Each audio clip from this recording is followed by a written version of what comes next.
مفتی حنیف قریشی صاحب نے جو گفتگو کی ہے، میں انشاءاللہ تعالی اس کو 7 علمی پوائنٹس کی شکل میں جو انہوں نے گفتگو اقوال زرعی ارشاد فرمائے ڈسکس کروں گا. ظاہر ہے میں تو انجینئر ہوں، تو آپ کو پتہ ہے میں بالکل اس کو کریٹیکلی چیزوں کو دیکھ کے بلیک اینڈ وائٹ میں جس طرح چیز لا کے سامنے رکھی جاتی ہے نا، میں پبلک کے سامنے رکھوں گا، اور پھر عوام الناس فیصلہ کرے گی کہ کس کا موقف قرآن و سنت کے مطابق ہے اور کس کا موقف جو ہے وہ قرآن و سنت کے منافی ہے. علمی پوائنٹ نمبر 1، مفتی صاحب نے فرمایا کہ انجینئر صاحب جو ہیں وہ کروڑوں لوگوں کو گستاخ رسول اور ختم نبوت کا منکر اور کافر ڈکلیئر کرتے ہیں، اور علماء کی بے حرمتی کرتے ہیں ان عقائد اور نظریات کی بنیاد کے اوپر. آپ اندازہ کریں وہ بریلوی جنہوں نے باقی تمام مکاتب فکر کے کروڑوں لوگوں کو گستاخی کے نیزے کی نوک پہ لیا ہوا تھا پچھلے 100 سال سے، آئیں نہ قابو میرے فرعون. ہاں، اب ان کو اس ہیٹ کا اندازہ ہوگا.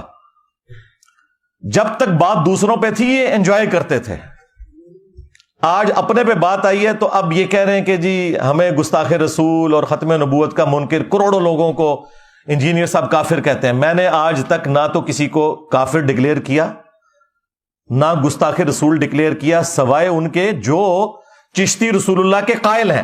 اگر تم قائل نہیں ہو تو تمہیں فکر ہی نہیں ہونی چاہیے. جو لوگ قائل ہیں یہ ان کے لیے تکلیف والی چیز ہوتی ہے. جب تمہارا دعویٰ ہے کہ ہمارا یہ کلمہ ہی نہیں ہے، ہمارا کلمہ لا الہ الا اللہ محمد رسول اللہ ہے، اور انجینئر صاحب جھوٹا الزام لگا رہے ہیں، پھر کوئی تکلیف نہیں ہونی چاہیے.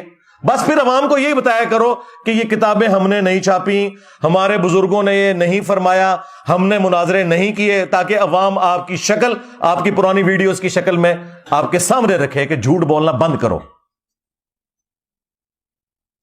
ہم نے جو جھوٹا دفاع کرتے ہیں نا صرف ان کے اوپر بات کی ہے، بزرگوں کے اوپر بھی بات نہیں کی ہے، ان کتابوں کی عبارتوں کے اوپر بات کی ہے. تو یہ بالکل ان کا جو الزام ہے یہ ردی کی ٹوکری میں پھینکنے والا ہے.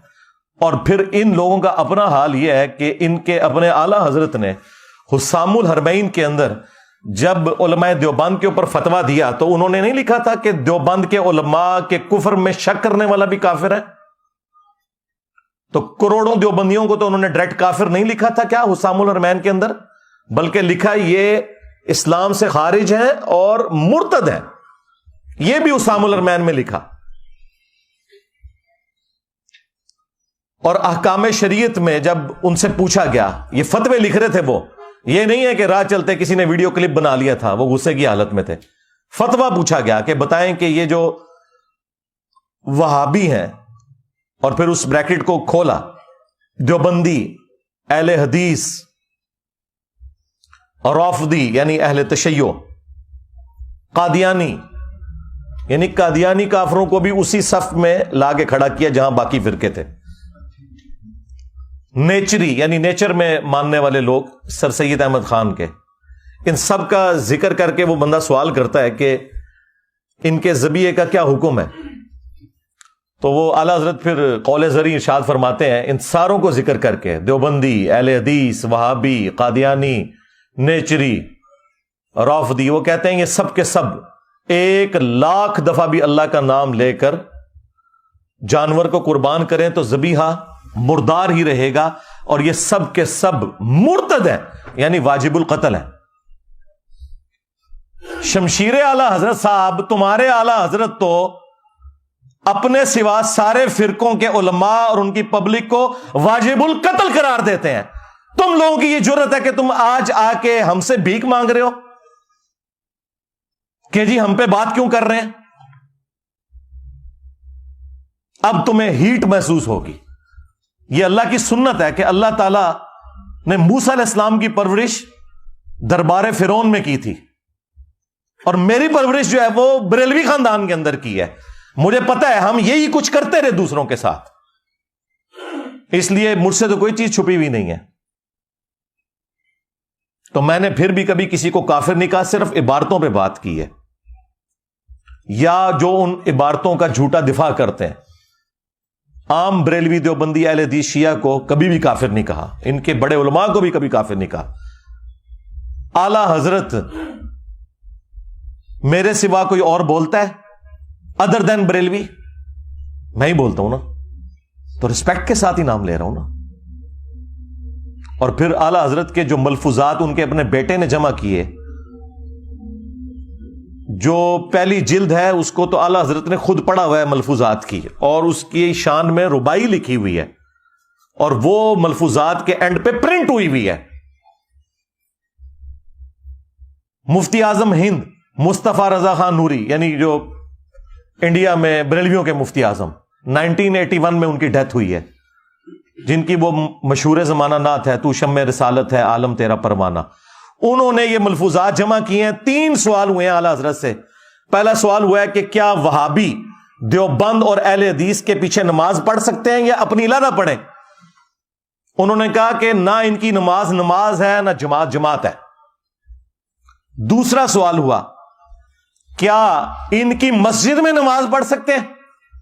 تو جواب دیا کفار کی مسجد مثل گھر کے ہے، عام گھر والی اس کی ایک تقدس والا معاملہ ہوگا، مسجد والا تقدس نہیں ہوگا، کفار کی مسجد۔ یہ نیو ٹی وی پہ بیٹھ کے کہہ رہے تھے ہم نے کبھی ایک دوسرے کو کافر نہیں کہا، یہ ڈائریکٹ لکھا ہوا ہے کفار کی مسجد۔ خیر اعلی حضرت نے یہ بھی غلط لکھا، کفار کی تو مسجد ہوتی نہیں ہے، کفار کی عبادت گاہ لکھنا چاہیے تھا۔ ہاں، اعلی حضرت سے بھی بڑے اعلی حضرت موجود ہیں نا جو ان کی غلطیاں پکڑتے ہیں، ان سے سیکھ کے۔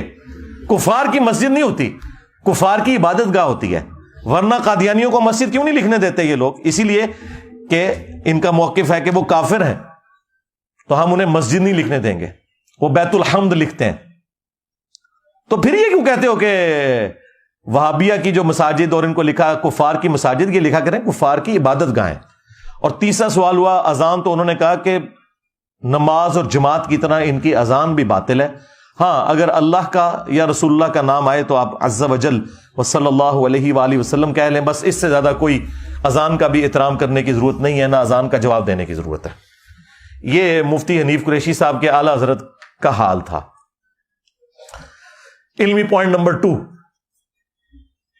وہ کہتے ہیں کہ حضرت علی حجویری المتوفا 465 ہجری، حضرت باجزید بستامی المتوفا 261 ہجری، حضرت معین الدین چشتی المتوفا 633 ہجری، یہ وہ بزرگ ہیں کہ جن کی بزرگی اسٹیبلش ہے اور اس پر اجماع اور عملی تواتر ہے، اور ان لوگوں نے ہزاروں لوگوں کو کلمہ پڑھا کر مسلمان کیا ہے، لہذا اب ایک کام چک کے بھی رکھنا، تسی چپ رہنا ہے۔ یعنی یہ وہ اینڈ پہ یہی کہنا چاہ رہے تھے، کیونکہ ان کی بزرگی مسلمہ ہے۔ ہمارا ایک معصومانہ سوال ہے کہ اگر کوئی شخص کلمہ پڑھا کر بزرگ ڈکلیئر ہو جاتا ہے، تو جرمنی میں تو قادیانیوں نے ہزاروں کافروں کو کلمہ پڑھا کر اسلام میں داخل کیا ہے، جسے وہ اسلام سمجھتے ہیں۔ جس طرح بریلوی جو اسلام سمجھتے ہیں، جب تک وہ بریلوی نہ ہو جائے اس وقت تک تو مسلمان نہیں مانتے نا۔ دیوبندی بھی اسی اسلام کو مانتے ہیں جو دیوبند کی تشریح والا اسلام ہے۔ تو کیا وہ جرمنی میں بیٹھے ہوئے قادیانی وہ بزرگ ہو جائیں گے؟ چلیں، یہ تو بہت ورسٹ مثال ہے، آپ کو سمجھنا ذرا مشکل ہوگی۔ اس سے آسان مثال، ہمارے پڑوسی ملک میں ڈاکٹر ذاکر نائک، وہ قادیانی تو نہیں تھے نا، اہل حدیث مکتب سے اٹھے تھے نا۔ انہوں نے ہزاروں ہندوؤں کو کیمرے میں کلمہ پڑھا کر مسلمان کیا، اور اس مقدس جرم کی وجہ سے انہیں غریب الوطنی کی زندگی گزارنی پڑ رہی ہے۔ تو کیا بریلویوں نے ڈاکٹر ذاکر نائک کو ولی اللہ مان لیا؟ اس زمانے کا سلطان الہند مان لیا، ہند میں ہی کلمہ پڑھایا نا۔ یہ مفتی صاحب ان کے لیے پتہ کیا الفاظ استعمال کرتے ہیں؟ ٹی وی میں، مین ٹی وی چینل کے اوپر انہوں نے کہا ڈاکٹر ذاکر نالائک، نام بگاڑتے ہیں یہ۔ اور ایک اور وہ خبتی قسم کا پاگل مولوی ہے ان کا مفتی، وہ کہتا ہے ذکر نالائک، نعوذ باللہ۔ میں بابیاں نوں نہیں مندا، جھوٹ ساڈے گل پا چھڈی، جن ایک نواں ہی باب کھول دیتا. لیکن پترا تیرے حوصلے واسطے میں دس دیواں تیرے تو وڈا ذاکر نالائق بلکہ ذکر نالائق آیا سی. او نہ رہا پتر, او تو تے شے ہی کوئی نہیں, او تو تے شے ہی کوئی نہیں, جھوٹے. اب ذکر جو ہے نا وہ عربی زبان کے اندر یعنی مرد کی شرمگاہ کے لیے لفظ استعمال ہوتا ہے, اور عام بندوں کو تو نہیں پتا چلتا کہ وہ کیا بکواس کر رہا ہے. تو تم نے سلطان الہند ڈاکٹر ذاکر نائک کو کیوں نہیں مان لیا؟ تو پتہ یہ کیا کہیں گے, جی اس کے عقیدے ٹھیک نہیں. توڑے بابیاں دے بھی عقیدے ٹھیک نہیں, اپنے ناماں دے کلمے پڑھانے والے ہو. میں نبی سا ہے ہی کوئی نہیں, تیرے بابے تے شے ہی کوئی نہیں, لے جاؤ اپنے بابے تو, ہاں دبو انہاں نوں جا کے ہن. جی عقیدے ٹھیک نہیں ہے. نہیں, آپ تو کہہ رہے تھے کلمہ پڑھایا ہے. او نہیں جی, اللہ بھی فاسق سے بھی کام لے لیتا ہے جی دین کا. جی وہ بخاری مسلم میں حدیث ہے, ایک فاسق سے بھی اللہ تعالیٰ نے دین کا کام لیا تھا, اینڈ پہ اس نے خودکشی کر لی. نبی علیہ السلام نے کہا فاسق سے بھی اللہ تعالیٰ دین کا کام لے لیتا ہے. ہاں آئے ہو نا داد لے. ہاں اب پتا چلا کہ تمہارے بزرگوں کے بارے میں ہم کیا سوچتے ہیں, جو کچھ تم دوسروں کے بزرگوں کے بارے میں سوچتے ہو. جی بزرگوں کا علماء کا احترام نہیں کرتے, تم کرتے ہو دوسروں کا احترام. اپنے بزرگوں کو رحمت اللہ علیہ, دوسروں کے بزرگوں کو مرحوم. ہاں اپنوں کے ساتھ 10 لائنوں کی دمیں لگائی ہوتی ہیں, دوسروں کے اوپر لانتے بھیجتے ہو. 99 قتل تے تسی بھی کیتے ہوئے نا, میں تے ایک کر کے تے سینچری پوری کیتی ہے نا. ہاں بڑا برا وقت آیا ہے جی بریلویاں ہوتے, یقین کرو انہوں نے کدے سوچیا بھی نہیں سی. بڑا ہی برا وقت آیا جی, جنہوں نے پوری دنیا نو گستاخ گستاخ گستاخ آج بھیک مانگ رہے ہیں. انجینئر صاحب ہمیں گستاخ کہتے ہیں, انجینئر صاحب ہمیں ختم نبوت کا منکر کہتے ہیں. ہاں تو آڈا علاج ہی میرے کول سی, تو انہوں میٹھی میٹھی گلا نہیں سمجھ آندیاں. ہاں اے اینٹی وینم الزامی جواب پھکی, اے الحمدللہ جیلم شریف تو مل دی ہے. ہاں الحمدللہ. کتنی تمکنت ہوندی سی جی انہاں دی, نسدے جے ہن میرے نام تو بھی, میرے کلپس تو بھی, جنہوں نے باقی لوگوں کو گستاخی کے نیزے کی نوک پہ رکھا ہوا تھا. تو میرے بھائی یہ جب تکلیف خود کاٹنی پڑتی ہے نا, پھر پتہ چلتا ہے دوسروں کو اس طریقے سے ڈکلیئر کرنا بڑا آسان ہے. علمی پوائنٹ نمبر 3, وہ کہتے ہیں کہ جی یہ جو بزرگوں کی تعلیمات ہیں نا, یہ انہوں نے خود نہیں کتابیں لکھی ہوئی, یہ تو ملفوظات ہیں ان کے, لوگوں نے بعد میں جمع کر دیے. پھر اس میں الحاقی عبارتیں بھی ہیں جو بعد میں داخل ہو گئیں, تو اس وجہ سے آپ کو اتنے کفریات اس کے اندر ملتے ہیں. اور پھر انہوں نے ساتھ اس کے ایڈ کیا کہ اگر یہ بزرگ ہمارے زمانے میں ہوتے ہیں نا, تو ہم انہیں سامنے بٹھا کے خود پوچھتے کہ حضرت یہ آپ نے بکواس ارشاد فرمایا ہے. ہاں بکواس ہی ہے نا, بکواس چھوٹا لفظ بول رہا ہوں, کفر بکا ہے آپ نے, یہ چشتی رسول اللہ والا کفر آپ نے بکا ہے. اور اگر وہ کہتے ہاں میں نے بکا ہے, تو ہم ان پہ کفر کا فتویٰ دیتے. یہ مفتی صاحب نے کہا ہے ویڈیو میں کہ اگر یہ ہمارے زمانے میں آتے نا, تو ہم ان سے پوچھتے کہ حضرت یہ آپ نے کہا ہے, ہم نہیں مان سکتے آپ نے کہا ہے. اگر پھر بھی وہ کہتے نا کہ ہم نے کہا ہے, تو ہم ان پہ کفر کا فتویٰ دے دیتے. سرکار تو یہی تو بات میں بھی کر رہا ہوں, آپ نے مان لیا یہ کفریات ہیں. تو اس پہ میرا جواب یہ ہے کہ سب سے پہلے مجھے یہ بتائیں, ان کی لیگیسی کون آگے لے کے چل رہا ہے, ان کی کتابیں کون پرنٹ کر رہا ہے؟ یہود و نصارہ پرنٹ کر رہے ہیں, یا بریلویوں کے بزرگ آج تک یہ 700-800 سال سے گند سمیٹتے ہوئے آ رہے ہیں؟ پرنٹنگ تمہارے بابوں نے کی ہے. اگر تم لوگ سمجھتے ہو یہ کفریات تھے, تو یہ کون سی دین کی خدمت ہوئی ہے کہ تم نے ان کے ملفوظات جمع کیے ہیں؟ نہیں جی, جو بات قرآن و سنت کے مطابق ہو وہ آپ لے لیں, جو قرآن و سنت کے مطابق نہ ہو وہ آپ نہ لیں. کیوں بھائی, جو قرآن و سنت کے مطابق ہے وہ تو پہلی قرآن و سنت میں لکھی ہوئی ہے. اینج کر کے کان کیوں پھڑنا ہے؟ نظر ادھروں رکھو اپنی کتابوں, لاؤ چوک چ رکھ کے اگ, جن میں گستاخیاں لکھی ہوئی ہیں, اپنے ناموں کے کلمے پڑھوائے ہوئے ہیں تمہارے بزرگوں نے. نہیں وہ الحاقی عبارتیں وہ بعد میں شامل ہو گئی ہیں. پرنٹ کیوں کر رہے ہو؟ او جی ہمارے اعلیٰ حضرت نے تو فتاوی رضویہ کے اندر کہہ دیا تھا کہ جی اگر کوئی شخص یہ دعویٰ کرے کہ میں اللہ کا رسول ہوں تو اسے کافر کہیں گے. ایک کیڑی ایڈی پی ایچ ڈی گل ہے جڑی انہوں نے پبلک کی ہے, تو سارے نو پتا ہے. بڑا احسان کیتا ہے جی اعلیٰ حضرت نے امت ہوتے کہ دس کے کہ اگر کوئی کہ میں اللہ کا رسول ہوں نبی علیہ السلام کے بعد تو ہم اسے کافر کہیں گے. ادھر جو نے کیا کٹیا ہے. اس سے پھر وہ کہتے ہیں وہ چشتی رسول اللہ والی ساری چیزیں فارغ ہو جاتی ہیں, کیونکہ اعلیٰ حضرت نے پھر اس میں یہ بھی کہا کہ چشتیہ کے بزرگوں کی طرف جو کتابیں ہیں نا یہ غلط منسوب ہوئی ہوئی ہیں, انہوں نے یہ باتیں نہیں کہیں. لیکن سرکار اعلیٰ حضرت بھی پھر میری داڑھ تھلے آ گئے. میں نے ان کو بتایا کہ بھائی فتاوی رضویہ میں آپ چشتیہ کے بزرگوں سے تو جان چھڑا لو گے, لیکن فتاوی رضویہ میں اعلیٰ حضرت نے ایک ایسی کتاب کی تعریف کی ہے, نہ صرف تعریف کی بلکہ کہا یہ رسول اللہ کی بارگاہ میں مقبول ہے, 7 سنابل, اس کے اندر بھی چشتی رسول اللہ نکل آیا.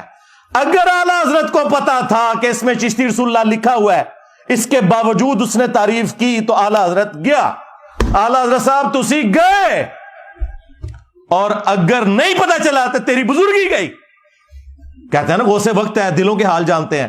اور سارے غوث فارغ ہو گئے 800 سال تو کسی کو پتہ نہیں لگا کی کوڑ لکھے ہے تھوڑی کتاب اندر. تو اعلیٰ حضرت بھی مجرم ہے, کیونکہ انہوں نے حشت بہشت کو اگر فراڈ کہا ہے نا تو 7 سنابل کی تعریف کی ہے, اور تم لوگ تو حشت بہشت بھی چھاپ رہے ہو اور 7 سنابل بھی چھاپ رہے ہو. لہذا چشتی رسول اللہ اعلیٰ حضرت کے کھاتے میں ڈل گیا. سیدھی سی بات ہے, اعلیٰ حضرت کو کوئی اس حوالے سے ہم چھٹی نہیں دے سکتے.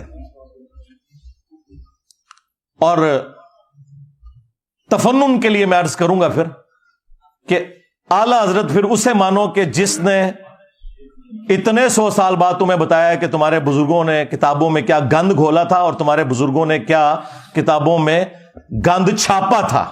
یہ تو جس نے بتایا نا اسے پھر اب اعلیٰ حضرت مانو, اور ٹائم قیامت تک ہے, مننا کو نہیں تسی, ہاں لیکن آپ کے عوام مانیں گے انشاءاللہ تعالی. علمی پوائنٹ نمبر 4, وہ کہتے ہیں کہ جن کی بزرگی مسلمہ ہے, اسٹیبلش ہے, ان کی اس قسم کی جو گستاخانہ باتیں ہیں نا اگرچہ ہے کفریہ ہیں, لیکن ان کو صوفیاء کی شتیہات کہا جائے گا. شتہیات کا مطلب ہے بونگیاں, پنجابی میں اس سے بہتر کوئی ترجمہ ہو ہی نہیں سکتا, یعنی کسی شخص کو ہوش نہ ہو کہ وہ کیا بول رہا ہے. تو صوفیاء اللہ کی محبت میں اتنے مست ہو جاتے تھے کہ انہیں اپنی ہوش نہیں رہتی تھی, اور اس کی وجہ سے وہ یہ کفریات بک دیتے تھے. اگرچہ یہ بکتے جو کچھ تھے وہ ہوتا کفر تھا, اور وہ کہتے ہیں اگر یہی بات کوئی اور کہے جو بزرگ نہ ہو تو ہم اسے کافر کہیں گے, لیکن بزرگ کو چھوڑ دیں گے. دیکھ کیسی 2 نمبری. یہ سیم کام پیر میرے علی شاہ صاحب نے کیا ہے. ہاں, انہوں نے تحقیق الحق جو کتاب لکھی, اس میں انہوں نے جب غلام احمد قادیانی دجال نے یہ اعتراض کیا نا کہ چشتی رسول اللہ لکھا ہوا ہے, انہوں نے کہا کہ ان کی بزرگی تو مانی ہوئی تھی, تم اگر پڑھواؤ گے نا کوئی ایسی بات تو تمہیں ہم کافر کہیں گے. وہ تو ایک خاص حالت میں انہوں نے یہ بات کی ہوئی ہے, ان کو ہم کچھ نہیں کہیں گے. اب پتا چلا کہ قادیانیوں کے سہولت کار کون ہے. ہاں, جس طرح وہ انڈین فلموں میں اور ہالی ووڈ کی فلموں میں اینڈ میں آپ کو پتا چلتا ہے نا کہ وہ بیچ میں سے سارا ماسٹر مائنڈ وہی نکلتا ہے بندہ جو کہ اس کے خلاف ساری جنگ کر رہا ہوتا ہے. یہ بھی سارے ماسٹر مائنڈ خود ہیں. آج تک انہوں نے کبھی گستاخانہ عبارتوں کے خلاف کوئی دھرنا دیا, لہذا یہ کوئی بھی ختم نبوت کے اوپر کام نہیں کر رہے. ختم نبوت کام وہ ہوگا جو چشتی رسول اللہ اور اشرف علی رسول اللہ کے خلاف ہوگا. یہ صرف اینٹی قادیانی ہے. ایک چھوٹے سے طبقے کو انہوں نے پکڑا ہوا ہے, اور اپنے بلنڈر جو اس سے بڑے ہیں. بڑے آپ سوچ رہے ہوں گے کیسے, اس لیے کہ بھائی غلام القادیانی نے جو کچھ کیا وہ آج تک گالیاں کھا رہا ہے, اور جن کے بزرگوں نے کلمے پڑھائی ان کو رحمہ اللہ کہتے ہیں, بزرگی ان کی ڈکلیئر کر رہے ہیں. اس نے تو اپنے آپ کو امتی نبی کہا تھا, انہوں نے ڈائریکٹ اپنے آپ کو نبی کہا. تو بڑے مجرم تو یہ لوگ تھے, اور الٹا ہی بزرگیاں ویل کر رہے ہیں. تو کہتے ہیں شتہیات, بونگیاں. اب یہ جو ان کی بونگیاں ہیں ان کے لیے وہ کہتے ہیں کہ جی ہم آپ کو دلیل دیں گے قرآن و سنت سے. انہیں پتا ہے کہ ان کی تو بات کوئی نہیں مانی جانی, تو قرآن و سنت سے ہم کوئی دلیل پیش کریں, جو میں کئی ایک ویڈیوز کے اندر ان کے دلائل کا رد کر چکا ہوں. سب سے بڑی دلیل یہ دیتے ہیں کہ جی وہ صحیح بخاری کے اندر تعلیقاً ایک روایت موجود ہے مولا علی علیہ السلام کا قول، جس کی پوری سند سنن ابن ماجہ کے اندر موجود ہے، کہ نبی صلی اللہ علیہ وآلہ وسلم نے فرمایا 3 لوگوں سے اللہ تعالیٰ نے قلم اٹھا لیا ہے۔ نمبر 1 جو مجنون ہے، پاگل شخص، نمبر 2 سویا ہوا شخص، اور نمبر 3 جو نابالغ ہے۔ اب آپ سوچ رہے ہوں گے کہ ان تینوں میں ان کے بزرگ کہاں سے آگے؟ وہ کہتے ہیں وہ جو مجنون ہے نا، یعنی پاگل ہے، ہاں وہی پاگل ہے، اے اللہ دے عشق پاگل ہو جاندے نے۔ تو میں پھر وہ خادم رضوی صاحب علی گل کرانگا، اوے اینو ہلکا نہ جاڑو جڑا پونکدا جے نبی اتے پونکدا جے۔ اے سارے پاگل نبی اتے کیوں پونک کے گئے نے؟ کل تک تو تم ہمیں کہتے تھے با خدا دیوانہ باش، با محمد ہوشیار، اور بڑے فخریہ یہ مناظروں میں کہتے تھے کہ یہ آپ ہمیں بزرگوں کی شتیات نہ دکھائیں، یہ وحدت الوجود کی کیٹیگری میں نا وہ اللہ تعالیٰ کے بارے میں بات آتی ہے، نبی کے بارے میں کرتے ہیں تو ہم ان پہ کفر کا فتویٰ لگاتے ہیں۔ تو میں نے تو ساری گستاخیاں نبی کی شان میں نکالنی ہیں تمہارے بابوں کی۔